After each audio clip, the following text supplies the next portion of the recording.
Assalamualaikum warahmatullahi wabarakatuh.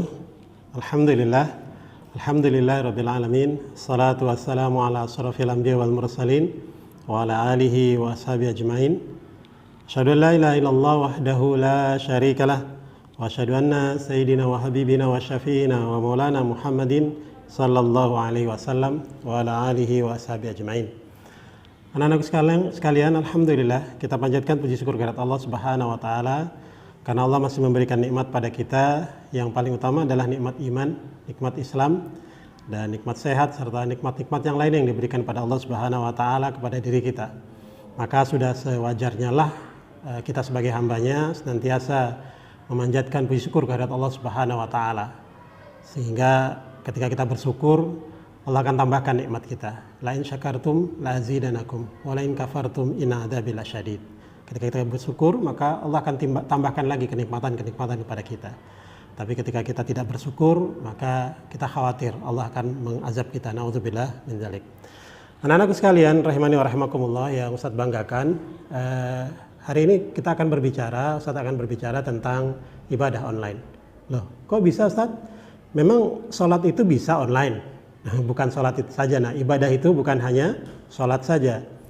Ibadah itu kalau kata Syekh Ibnu Taimiyah, beliau mengatakan adalah jami'u likulli, semua atau segala hal ma yuhibbullah wa yarda, semua segala hal yang menyebabkan Allah cinta dan ridha kepada kita, minal aqwali wal afwali al batina wa zahira, dari perbuatan atau sikap hati maupun sikap zahir, sikap fisik kita, amalan kita, baik itu yang keluar dari ucapan lisan kita atau tidak keluar dari lisan atau ucapan kita atau perbuatan kita yang ada di hati.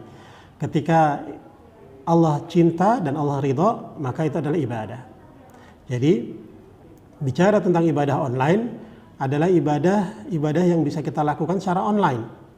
Misalnya yang sudah kita lakukan sekarang ini ya, belajar online. Karena pandemi ini sebagian kita masih ada yang belajar online di rumah ya, sebagian kita ada yang sudah datang ke sekolah gitu ya. Masing-masing kita ikhtiar berusaha agar Allah menjaga kita dari pandemi ini ya.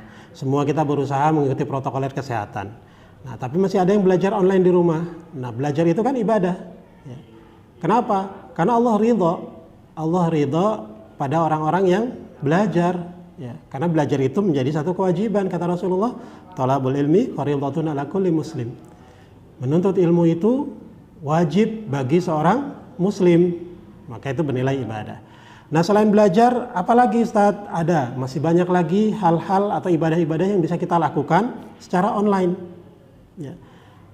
Misalnya kalau di online itu kan ada Facebook, IG ya, Instagram, kemudian WA, kemudian ada yang punya Twitter, mungkin anak-anak SMP nih ya, kakak-kakak kelas SMP. Kalau yang TK atau SD mungkin sebatas Facebook ya. Kalau SMP sudah ada yang punya IG, Instagram, atau punya Twitter gitu.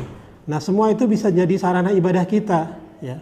Yang terpenting tadi kaidahnya seperti yang disampaikan oleh Syekh atau ulama Ibnu Taimiyah ini ya, bahwa segala sesuatu yang mendatangkan kecintaan, keridhaan Allah Subhanahu wa taala. Berarti setiap kita akan mengisi konten, setiap kita akan berkomentar, setiap kita akan mengirim sesuatu di akun kita, akun IG, Instagram, akun WA, akun Facebook, akun Twitter dan lainnya, harus kita timbang-timbang dulu, harus kita pertimbangkan dulu. Apakah Allah cinta dengan apa yang kita tulis?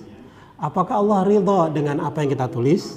Apakah Allah cinta dengan apa yang kita share? Allah cinta atau Allah ridha dengan apa yang kita share? Jangan sampai apa yang kita share mendatangkan kemurkaan Allah. Ya. Allah tidak cinta, Allah tidak ridha, ya. Malah Allah murka. Ya. Misalnya apa? Misalnya kita men-share berita-berita hoax ya, berita-berita bohong, berita-berita palsu, bahkan fitnah. Wah, fitnah itu lebih kejam daripada pembunuhan. Fitnah, tapi bukan aku Ustaz yang memfitnah. Iya, bukan kita, tapi kita ikut men-share, ya kan? Kita ikut men-share, berarti kita ikut mendukung, kita ikut menyebarkan fitnah itu. Makanya berhati-hati dengan media sosial kita, dengan akun-akun kita, ya. agar semuanya bernilai ibadah, semuanya bernilai pahala, bukan kemaksiatan dan bukan kemurkaan dari Allah Subhanahu wa taala. Nah, kemudian yang perlu diingat anak-anakku sekalian, dua hal ya. Ketika kita akan men-share sesuatu, ketika kita akan mengirim sesuatu, ketika kita akan menyampaikan di akun kita, baik itu akun Instagram ataupun akun pribadi kita, ya Line, akun Facebook atau akun Twitter, yang pertama adalah niat kita. Ya. Niat kita harus kita luruskan. Untuk apa? Untuk ibadah, gitu ya. Niat kita untuk ibadah kepada Allah Subhanahu wa taala, ya. Kemudian setelah niat apalagi pilihan kata-kata. Nah, pilihan kata-kata kita dalam menulis, dalam membuat status, ya. Kan ini kata-kata motivasi, Ustadz. Iya, kata-kata motivasi, tapi terkadang kata-kata ini dibaca oleh orang lain bukan motivasi, malah jadi demotivasi. Apa itu? Demotivasi itu berarti tidak memotivasi, malah menjatuhkan, malah menyinggung perasaan, gitu ya. Kadang-kadang seperti itu. Makanya pilihan kata-kata harus kita perhatikan. Kemudian pilihan-pilihan idiom-idiom, istilah-istilah, pilihan-pilihan gambar-gambar yang biasa kita iringi dengan kata-kata motivasi itu, gitu ya, Nak ya. Nah, ini dua hal yang perlu kita perhatikan agar nilai akun-akun media sosial kita bernilai pahala di sisi Allah Subhanahu wa taala. Itu saja dari Ustaz Nur. Mohon maaf kalau ada kekhilafan. Aku qouli hadza, astaghfirullahaladzim wa lakum wa lafa minkum. Assalamualaikum warahmatullahi wabarakatuh.